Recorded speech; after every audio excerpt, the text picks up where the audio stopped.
What if fixing a scratch bumper in just 2 hours could put $600 in your pocket, right in someone's driveway? Since 2012, my business has repaired thousands of bumpers just like this and generated over 14 million in revenue. So in this video, I'm going to show you my exact bumper repair process step by step so you can see how easy it is to start building your own six-figure mobile auto body business, even if you're totally new to this.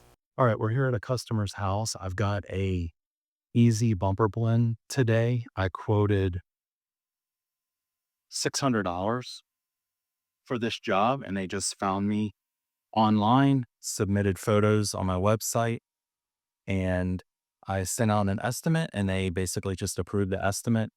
And then automations kick in and they received a scheduling link and they scheduled their own repair. Never talked to the customer on the phone. So I'm going to tackle this. There's some other things on the vehicle that I'm going to touch up for the customer. I always kind of go the extra mile and give them the pickle, so to speak. And any paint chips on the car, I usually go around and touch those up with any extra paint I have. And so looking at this damage, it's just simple bumper blend here on the corner. So we've got a sensor here that we're going to need to tape that off, and some trim down here, as well as this light and this trim here.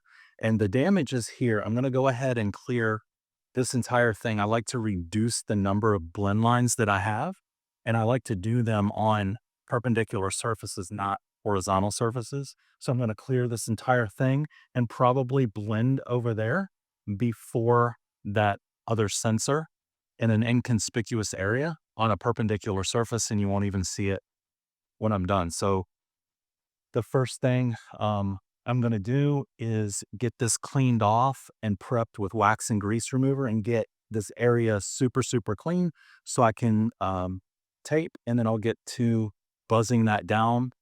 And this total process is honestly probably going to take me about 90 minutes to complete. So all right, so like I said, I'm going to go ahead and apply wax and grease remover. Always apply wax and grease remover to the cloth, never directly to the panel. And I'm just going to start cleaning this entire area, the bumper, the trim, everywhere, because I don't want to. I always like to clean this off beforehand, before even I start sanding, because I don't want to sand grime and any wax or grease or chemicals into the plastic. So I always clean it really well first. Hey, I just wanted to pause this video for a quick second.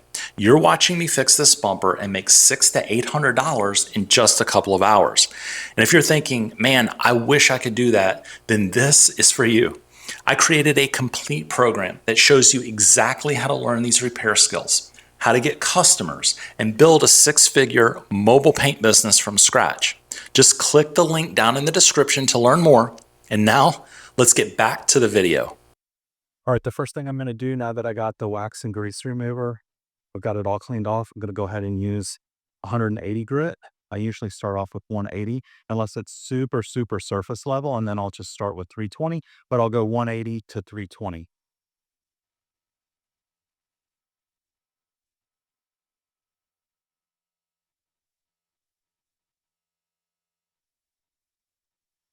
So all I'm trying to do here is just get this initial damage sand out. And I usually, once I'm done using the DA to do the heavy lifting for me, I'll take this off and either by hand or I'll put it on a soft block. And I want to try to feather out all of these edges so we don't get what's called mapping. If you look at a globe, you know how you see the little ridges and everything. We don't want to see any of that once we apply our primer and base coat. So I like to feather these areas out really, really well on these edges. And once we do that, I'll go ahead and tape and paper, and then it'll be ready for primer. All right, all I do is once I'm done having the DA do the heavy lifting for me, I just take my piece of 180 and put it on a soft block. And then all I'm going to do is just really try to feather out these edges well. This is kind of using a crosshatch pattern, just all on the edges. following the contours of the bumper, just on the edges. There's no need to keep digging into the part of the repair that you already sanded out. It's just all these edges, just really feathering them out. A nice gradual step down. Not applying too much pressure, kind of letting the sandpaper do the work for me. All right, now that I'm done feather sanding with the 180, I'm going to go ahead and put 320 on my block and just go over it a little bit to get these deeper sand scratches out. And then we'll be ready to tape and paper and then prime. So kind of just doing the same thing here with 320. Just following the contours of the panel with the soft block. Cross hatch. Just getting rid of these deeper sand scratches. This honestly is the most elbow presets required, and it's really not. Doesn't take that long to do this extra step. But it's going to make for a nice, flawless repair. All right, we're good. I'm going to go ahead and get this cleaned off, and then I'll tape and paper, and then I'll take a scuff pat and go ahead and scuff the entire area, and then I'll go ahead and get it primed. All right, I got it all cleaned off. I'm just going to go ahead and start papering so we don't get overspray anywhere on the vehicle. All right, since my blend line is going to be down here, I just want to go ahead and paper this way so that I don't get overspray all down that bumper or up onto this tailgate. I'm just going to go ahead and tape off this trim piece. It's just a mud guard, and I'll pull it back a little bit. That way the clear can get down in there, and you don't want any sharp edges of clear because those are failure points. Water can get there. So I'm going to go ahead and tape that off. Other than that, we will get this done and we'll be back to start priming. So on a lot of Toyota and Lexuses, these are actually built into the bumper. So there's no way to lift this up or take this off. So you've got to kind of just carefully follow along this. I don't need to clear up here because I don't want stuff falling in it. So I'm just going to go ahead and back tape that. So I don't really need to worry about this right here, but I do have to worry about this. I just don't want to get any overspray from the primer or the base coat to get on this black plastic trim. So I'm just going to go ahead and tape that up. And when doing it, I mean, it's the little skill to it. You just kind of hold the tape like this, and you kind of use your fingers to provide a little bit of tension. And then you use your other hand to just follow along this body line of this trim. So that's really all there is to it. It just, all the prep work when you're doing this, the prep work's 90% of the time that it takes to do all of this and the mixing the paint. The, applying the base coat and the clear coat is the easy part. So it's just taking your time through all this prep work and you kind of get through it, and then you get to the finish line, and it's a good feeling. I've got everything taped and papered off for right now, which is good enough just to apply the primer. But before I apply the primer, I'm going to use a 3M Superfine scuff pad. And usually what I do with these, they come whole like this. I always cut them in half, and then I fold it and use it like this. And I can use both sides, and then I've got another one. But I do it like this because they're thin, and what I don't want is I don't want finger pressure creating grooves in anything I'm doing. So I always fold them in half, which gives me a lot of cushion and helps me to contour the panel and whatever I'm working on. Since I'm going to be clearing the bumper all the way to the end and then blending it over here, I have to scuff everywhere where I'm going to apply base coat and clear because it won't stick to a smooth surface, right? So I'm just going to go ahead and start scuffing from that edge and work my way around to my blend line.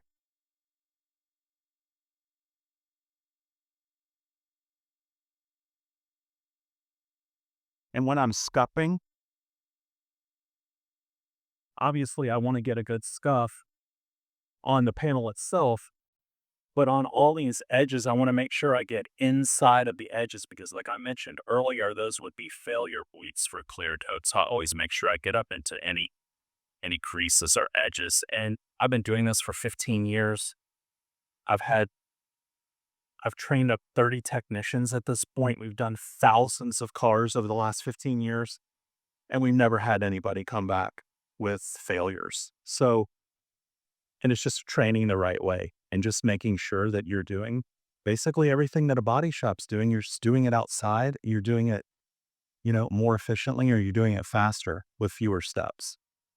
And, in a mobile environment, we're using high quality paints. We're using high quality 2K clears.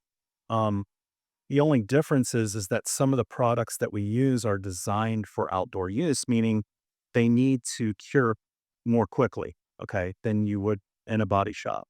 But we do everything the same out here as what you do in a body shop. I've got an infrared curing lamp that I can put on at the end to cure my clear.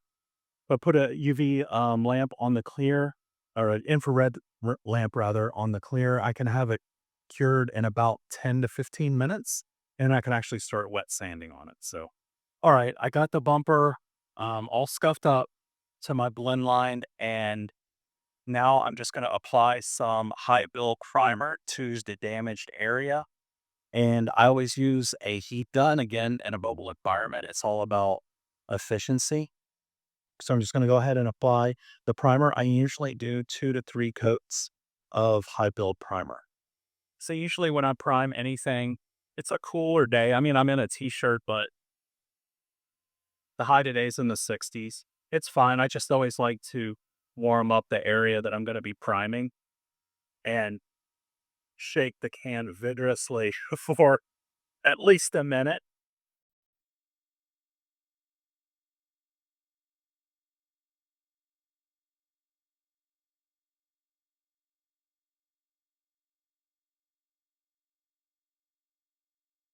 And so you can see it when you're looking at it on the flop. You guys probably can't see it on camera, but um, when you look at it on the flop, you can see it flashing off. I always keep the heat gun moving, never let it sit in one spot or get too close, or it'll actually bubble up the primer. And the reason I don't use, like, I'll get comments like, oh man, you should use a UV primer, you should use this primer, that primer, or rattle cans. Just to let you guys know, Olin aerosol this, the same product, just aerosolized in a can using a piece of equipment. So, um, and the reason I don't do UV primers is, again, it's all about speed and efficiency. So I don't want to have to wait or put a UV curing lamp on primer to get it to prime or depend on sun hitting the panel. Obviously, like if you're in the shade like this, it's going to take longer. And I don't want another piece of equipment or something else that I have some other factors I have to depend on. I just want to be able to control curing the primer as quickly as possible, getting my coats on and getting it scuffed. And this primer is a universal high build primer. So I'll get comments again from guys about it. And there's a method to the madness behind everything that we do and everything that we teach. Um, a lot of guys don't read the technical data sheets. Like when you read the technical data sheets, you have to see if before you apply a particular primer to a metal panel, do you first need to apply a 1K etching primer? Well, if so, guess what? I don't want to do that because I don't want to have to carry multiple products and multiple steps. Every time you add one of those steps and you add product, for one, you're spending more money, and two, it's taking more time. Why would you want to do that? So I use a primer that doesn't require that. It's self-etching, it's high build, it prevents rust and prevents moisture. It's easy to sand. So it's one step. You just apply 2 to 3 coats and you scuff it, and you're ready for base coat. All right, so I've got 2 coats of high build primer on here. I don't really see any mapping, but I'm going to go ahead and scuff. And once I scuff, I'll clean it off and see if I can see any mapping or any sand scratches. And if I can, I'll do another coat of high build. You just got to take your time on this part to make sure that you're going to be able to get a flawless finish when you put the base coat on, because you cannot hide things with base coat. You have to do a proper repair with the primer before you apply the base coat. All right, so I went ahead and scuffed the primer, blew it off, and then wiped it with wax and grease remover so I could see what I'm looking at here. See if I can any mapping or sand scratches, and I'll look at it on the flop, and everything looks really, really good. There's just a few minor sand scratches right here, so I'm going to go ahead and put here 1 or 2 pokes on here and it'll be done. So we primered. I've scuffed the whole area. I've tape and papered everything off. I decided to go ahead and tape off this tail light here instead of trying to blend it. It's super windy today. So proof you can do this when it's windy out. You just got to be creative. But I'm going to go ahead. I've already mixed up the base coat. I'm going to use a tack cloth to get, I've already blown it off and used wax and grease remover. And I'm going to use a tack cloth to get off any little dust nibs. And then I've got my base, I'm going to get my base coat in my gun and I'm going to start applying the paint. Just going to keep applying, getting coverage over the primer area.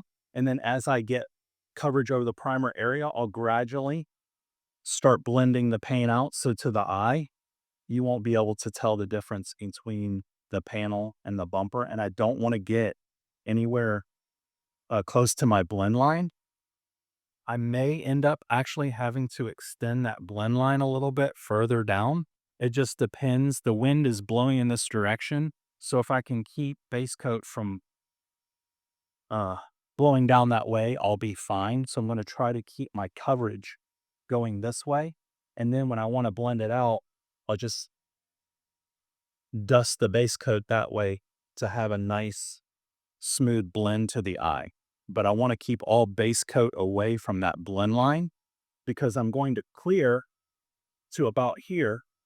And then I'm going to mix up, I'm going to add some reducer to my clear and overlap my blend line by 50% and then use a blender to blend the old clear coat with the new clear coat. So that's what's happening next.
All right, so I've got coverage of base coat on the bumper and I've blended it out, keeping it away from my blend line. And now I've mixed up my clear coat.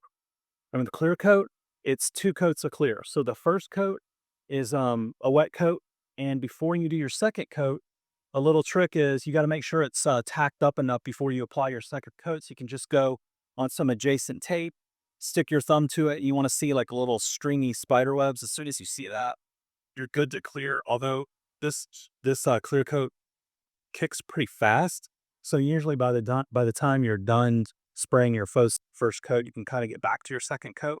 And then what I'm going to do is I'm going to stop short of that blend line over here by about 50%, and then I'm going to mix in reducer or blender into the existing clear coat here by 50%, and then I'm going to overlap the blend line by 50%. So that you'll get a nice blend between the old clear and the new clear. And I'm going to use a blender that's in an aerosol can to dust that blend line and blend the old clear into the new clear. So you'll see it all when it's done. Crystal clear.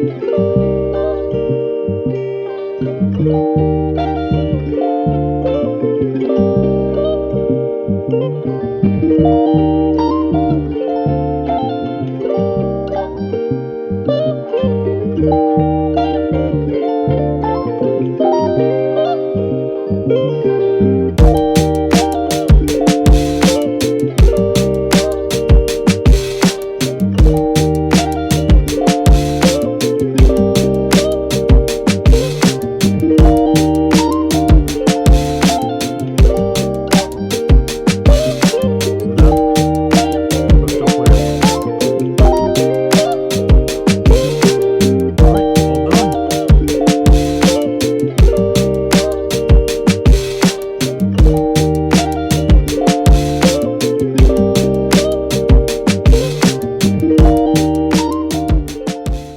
If you're watching this thinking, man, I would love to learn how to make money doing that, then don't miss this next video right here where I break down exactly how to start your own mobile auto body and paint business from scratch.